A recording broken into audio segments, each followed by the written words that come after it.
Thais, Singapore, Vietnam have scratched out of this event, Indonesia and the Philippines in 6th and 7th.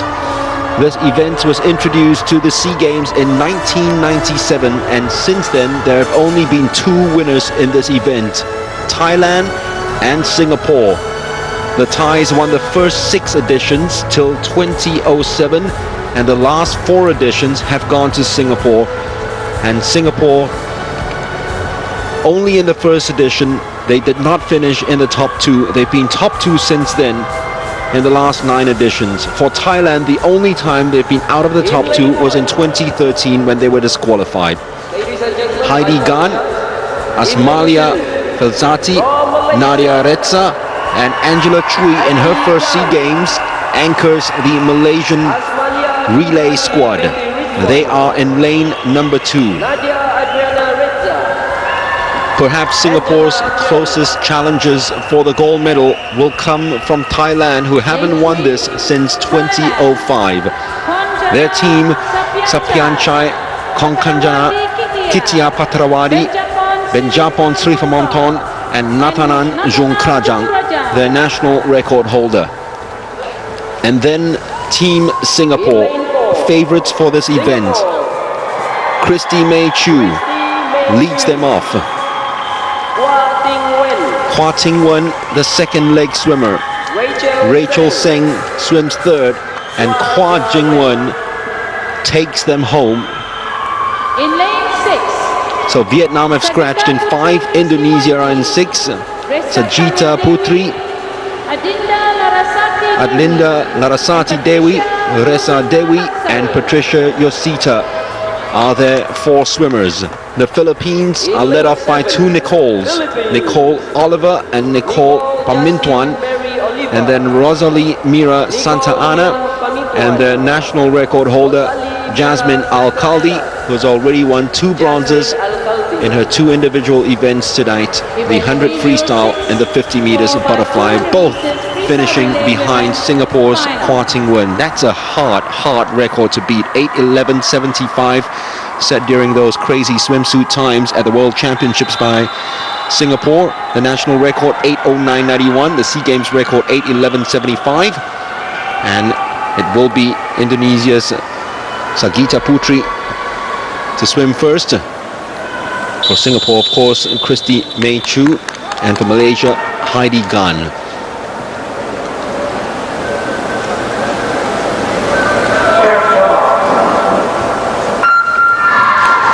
Lane assignments, Malaysia's Heidi Gan in lane number 2. Thailand have got Sapianchai Kongkanjana, who has already swum in the 100 meters freestyle earlier on. She's in 3. Singapore have got Christy May Chu as their lead-off leg. Her personal best time this year, 2:03.26, which she swam at the age group championships when she finished 3rd. Indonesia with Sagita Putri in the pool, and Philippines have got Nicole Oliver, who also swam in the 100 meters freestyle earlier on. Thailand just slightly ahead of Singapore, and the Philippines doing well with Nicole Oliver to turn in 3rd spot after 50 meters. I think Singapore coaches are putting a lot of faith on the 2 younger swimmers, Christy going first and Jing-wen going last.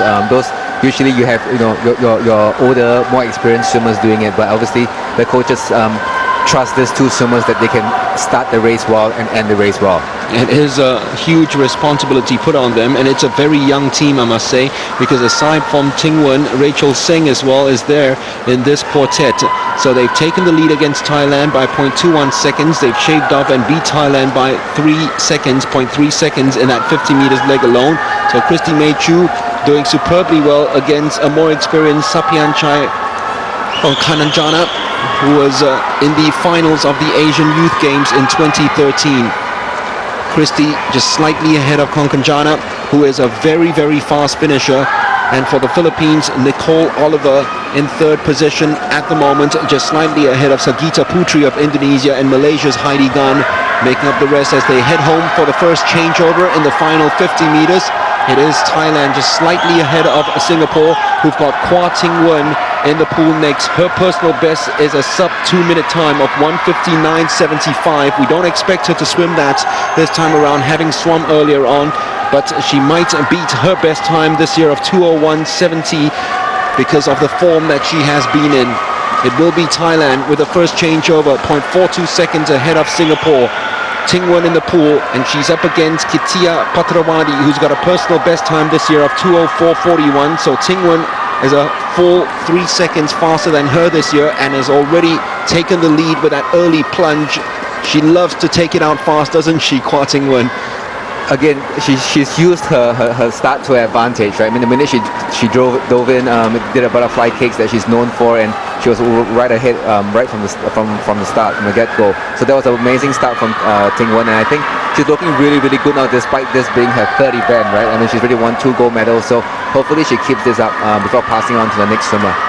Well, sometimes the swimmer beside you can get so overawed, and it's fearsome when you're leading during the changeover. The responsibility is on you to maintain the lead, but you lost it within the first 25 meters, because that was the case, all thanks to the brilliant underwaters of Hua Tingwen in that plunge into the pool. Very smart swim by Tingwen. You saw that when she first jumped in, she actually moved to the right of the lane, closer to the right of the lane to draft off the Thai swimmer. But the minute she overtook the Thai swimmer, you see now she's swimming on the left side of the lane rope, so that the Thai swimmer cannot draft off her. Well, she is in the lead, and she's made up 1.46 seconds already from that Thai lead earlier on, which was very momentary. Heading into the final 50, and she'll hand it over to Rachel Singh, who was 4th at the national age group champs with a personal best time this year of 2:03.92.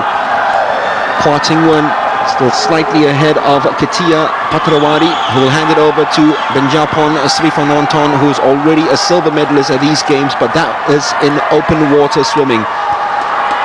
So Tingwen, when she plunged in, she was half a body length behind, and now she'll give 1.5 body length lead to Rachel Singh.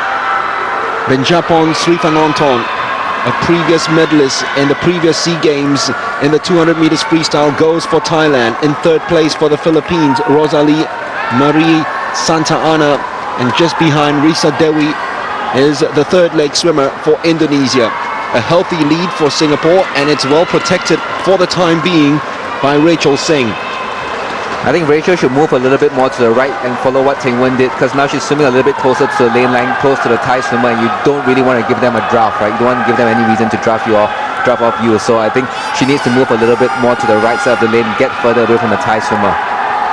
Well, that's a wonderful insights there from Gerald, as to the fact that swimming is not just only going for your best and your personal best. There's a lot of head play that comes into this as well, a lot of tactics involved in it, especially in those long distance races, and this is one of them, the 200 meters freestyle. Not the best of turns by Rachel Singh, you have to say, but she still maintains that lead, 2.36 seconds ahead of Sripanonton, who is a very strong finisher, but really has been concentrating more on the 800 and open water swimming events over the past 2 years. Still though, Singapore take the lead. It's not only maintained, but Rachel has built it up slightly as well, ahead of the Thais, who've got Natanan Junkrajang as their final leg swimmer. And Singapore have got the fast improving Hua Tingwen, who has beaten Tingwen this year in this event. I think this goal is in the back for Singapore. So now what Tingwen needs to do is, again, the coaches have probably told her, right? I mean, if you have a big lead coming into your lap, make sure you do a very, very safe takeover. Don't take any risk with that relay takeover. Well, you're allowed a little bit of a gap before you plunge into the pool, isn't it?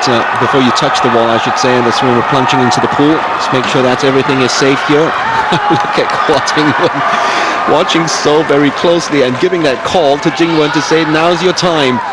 And it is the time for Hua Tingwen to win her 3rd gold medal of these games. Natanan Junkrajang might be chased down by Indonesia as Patricia Yosita takes to the pool, but no one, surely no one, will catch Hua Tingwen, and Singapore will win, as Gerald predicted, their 5th gold medal of the night. The lead is huge, and I dare say unassailable. Natanan turns in 2nd spot. She has got a personal best time of 2:00.34 that she set when finishing 6th at the Asian Champs last year. But even her, with her experience and her speed, her natural speed, this is too big a gap to catch up. It is. Jingwen's freestyle strokes are so beautiful. I think it's even better than Tingwen's strokes if you look at it. You know, she's so young. She's got so many more years of swimming ahead of her. I think she's going to be the next big star. I mean, she's really a star in the SEA Games, but you know, we're going to expect a lot more out of her in the coming SEA Games. She missed out on the medals earlier in the 100 meters freestyle, but if you watch her swim this, you just feel that this actually, more than the 100 meters freestyle, is the event suited for her, the 200 meters freestyle. I think so. Given her strokes, the 200 seems to be a little bit better for her, and you know, when she stands next to her sister as well, she's quite a bit shorter than her sister, so unless she gets a growth spurt in the coming years, you know, I think probably the 200, the middle distance event probably suits her body type a little bit more. The Thais came into this race hoping to catch Singapore on an off day, but instead now they might be caught by Indonesia for silver, because Kwa Tingwen is taking it home for Singapore. It's a young squad. Kwa Tingwen did a job, of course, to not G it up, but also bring it into a lead earlier on. 8:11.75. We did say it's a crazy time, but I think they're able to break the SEA Games record. It will be a new SEA Games record. We thought the record would stand for a long time, but that is a brand new SEA Games record, and also, well, just short of the national record, 8:09.91. But it's a brand new SEA Games record for Team Singapore and the team of Kwa Tingwen, Rachel Singh, and starting things off, Christy Chu. Tingwen gave them the lead. Rachel Singh extended, and then Jingwen extended it even further. So we say it's a young team, it's inexperienced, but how well did those youngsters, especially Rachel and Jingwen, do in that race? It's not easy to be given the lead and then say hang on to it, maintain it. They not only did that, Gerald, they extended it. They did. I mean, again, right? I mean, Singapore is really, I think the swim team is ready for the next few years with the next generation of swimmers. Even we spoke about it earlier, Tingwen looked really emotional after her 100 meter freestyle. This may be her last SEA Games, but I think we're in very good hands with this next generation of swimmers. You know, they're all so young, but they all obviously can handle the pressure that's been given to them and perform on a big stage. Well, Thailand had the lead after 200 meters, but from there on, the moment Kwa Tingwen plunged into the pool with her underwaters and breakout, there was only going to be one winner. And I love that shot of the elder sister just behind, telling the younger sister, it's your turn to bring it home, because this is your time, this is your games. And Kwa Tingwen heeded the call of her sister and the nation for goal for Singapore, and the look on their faces of the new SEA Games record, totally exhilarating. It never gets old for Kwa Tingwen in a relay squad. This record takes down her very own time that she set, of course, with Amanda, Mylene and Lynette in 2009. And back then they had the same reaction too. Five gold medals for the Kwa siblings. How amazing is that? On the night itself, yep, absolutely right.